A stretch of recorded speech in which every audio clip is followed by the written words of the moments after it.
Di antara kisah paling menggetarkan dalam Al-Quran adalah kisah Kan'an, salah satu putra Nabi Nuh alaihi salam. Kisah ini mengajarkan bahwa nasab tidak menjamin keselamatan dan bahwa iman adalah satu-satunya penolong di hadapan Allah.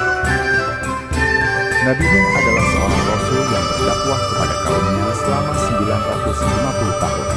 Ia menyeru mereka siang dan malam, terang-terangan maupun sembunyi-sembunyi. Namun hanya sedikit yang beriman. Di antara yang menolak dakwah itu, terdapat satu orang yang sangat menyayat hati Nabi Nuh, anak kandungnya sendiri, Kan'an. Dalam sebagian riwayat disebut juga Yam. Kan'an tumbuh di tengah rumah kenabian, mendengar seruan tauhid setiap hari. Namun hatinya justru condong kepada kaum kafir dan kesombongan dunia. Ketika Allah memerintahkan Nabi Nuh membuat bahtera besar, Kan'an menyaksikannya. Ia mengejek dan menganggap ayahnya telah tersesat. Saat air bah mulai turun dari langit dan memancar dari bumi, Nabi Nuh melihat putranya berdiri di tempat yang tinggi.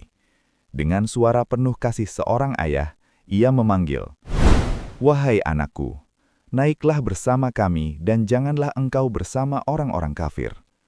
Namun Kan'an menjawab dengan penuh keangkuhan, "Aku akan berlindung ke gunung yang dapat menyelamatkanku dari air."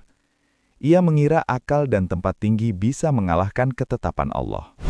Nabi Nuh menjawab dengan penuh duka, "Tidak ada yang dapat melindungi dari azab Allah hari ini selain Dia yang Maha Penyayang." Belum sempat Kan'an menyadari kesalahannya, gelombang besar datang memisahkan keduanya. Air menelan Kan'an dan ia pun tenggelam bersama orang-orang yang durhaka.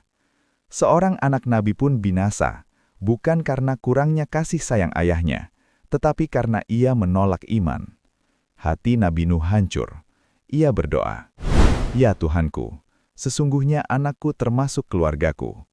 Namun Allah menjawab dengan tegas dan adil, "Wahai Nuh, sesungguhnya dia bukan termasuk keluargamu. Sesungguhnya perbuatannya tidak baik." Allah mengajarkan bahwa ikatan iman lebih mulia daripada ikatan darah.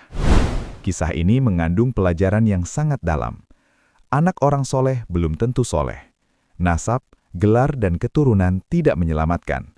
Keselamatan hanya dengan iman dan ketaatan. Orang tua wajib menasehati, tetapi hidayah milik Allah. Kan'an tenggelam bukan karena air bah semata, melainkan karena kesombongan dan penolakan terhadap kebenaran.